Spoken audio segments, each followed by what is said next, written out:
ఒకే ఒక్క ప్రశ్న అడుగుతున్నాం మిమ్మల్ని స్వతంత్ర దినోత్సవం సందర్భంగా. ఇప్పటికిప్పుడు ఆంధ్రప్రదేశ్‌లో ఎన్నికలు పెడితే ముఖ్యమంత్రి ఎవరు?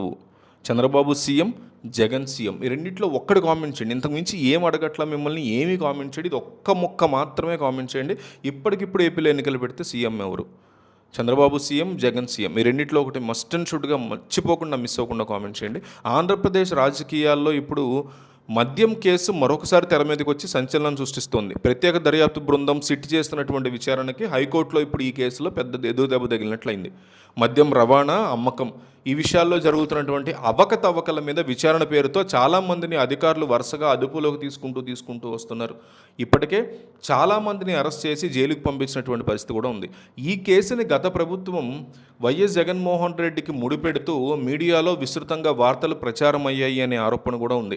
త్వరలోనే ఆయన్ని కూడా అరెస్ట్ చేస్తారు అంటూ పెద్ద ఎత్తున ఇప్పటికే చర్చలు నడుస్తున్న పరిస్థితి ఉంది. అయితే ఇప్పుడు సరిగ్గా ఇదే సమయంలో హైకోర్టు ఇచ్చినటువంటి ఒక కీలక తీర్పు ఈ కేసు యొక్క విచారణ ప్రక్రియ మొత్తాన్ని ఒక భారీ మలుపు తిప్పిందని చెప్పుకోవాలి. ఈ కేసులో భాగంగా గతంలో కేసిరెడ్డి రాజశేఖర్ రెడ్డి అలాగే దొంతిరెడ్డి వాసుదేవరెడ్డి అనేటువంటి ఇద్దరు అధికారులని అరెస్ట్ చేయడం అనేది జరిగింది గతంలో ఈ కేసులో. వీరి అరెస్టు వ్యవహారం మీద తీవ్ర అభ్యంతరాలు వ్యక్తం కావడంతో ఈ విషయం మీద న్యాయస్థానం దృష్టికి ఈ వ్యవహారం వెళ్ళింది. దీని మీద సమగ్రంగా విచారణ జరిపినటువంటి హైకోర్టు వీరిద్దరి అరెస్ట్ని తీవ్రంగా తప్పుపట్టిన పరిస్థితుంది. అధికారులు చేపట్టినటువంటి ఈ అరెస్టుని పూర్తిగా చట్టవిరుద్ధమని, నిబంధనలకు విరుద్ధంగా జరిగాయని స్పష్టమైన ప్రకటన చేయడం అనేది జరిగింది. చట్టం ప్రకారం ఒక వ్యక్తిని అదుపులోకి తీసుకునేటువంటి సమయంలో పాటించాల్సిన ప్రాథమిక నిబంధనల్ని, విధి విధానాల్ని దర్యాప్తు అధికారులు పక్కన పెట్టేశారు అని న్యాయస్థానం చాలా ఘాటుగా వ్యాఖ్యానించిన పరిస్థితి ఉంది. అరెస్టుల్ని అక్రమమని తేల్చినప్పటికీ అధికారులు చేస్తున్నటువంటి కేసు విచారణలో మాత్రం తాము ఎటువంటి జోక్యము చేసుకోవట్లేదు అని కోర్టు స్పష్టం చేయడం జరిగింది. దర్యాప్తు సంస్థ తన పని తాను చేసుకోవచ్చు. అయితే రాజశేఖర్ రెడ్డి కానీ, వాసుదేవరెడ్డి కానీ వీళ్ళిద్దరూ కూడా అధికారుల యొక్క విచారణకి పూర్తి స్థాయిలో సహకరించాలి అని కూడా కోర్టు సూచించడం జరిగింది. దర్యాప్తు అధికారులు ఎప్పుడు పిలిచినా సరే వారి ముందు హాజరు కావాల్సిందే అని కూడా ఆదేశాలు జారీ చేసింది కోర్టు. ఈ కేసులో తమకి రిమాండ్ విధిస్తూ గతంలో విజయవాడ ఏసీబీ కోర్టు ఇచ్చినటువంటి ఉత్తర్వుల్ని సవాల్ చేస్తూ నిందితులు హైకోర్టును ఆశ్రయించడం అనేది జరిగింది. తమ అరెస్టుని చట్టవిరుద్ధంగా ప్రకటించాలి అంటూ వేరువేరు పిటిషన్లు దాఖలు చేయడం నడిచింది. ఈ పిటిషన్ల మీద సమగ్ర వాదనలు విన్నటువంటి హైకోర్టు న్యాయమూర్తి జస్టిస్ గేదెల తుహిన్ కుమార్ గతంలో తీర్పుని రిజర్వ్ చేసి ఉంచడం అనేది జరిగింది. తాజాగా ఆ తీర్పుని వెలువరిస్తూ నిందితుల యొక్క అరెస్టుని అక్రమమైనదిగా తేల్చడం జరిగింది. సో ఈ తీర్పుకు సంబంధించిన పూర్తిస్థాయి లిఖితపూర్వక కాపీలు ఇంకా బయటికి రావాల్సిన పరిస్థితి ఉంది.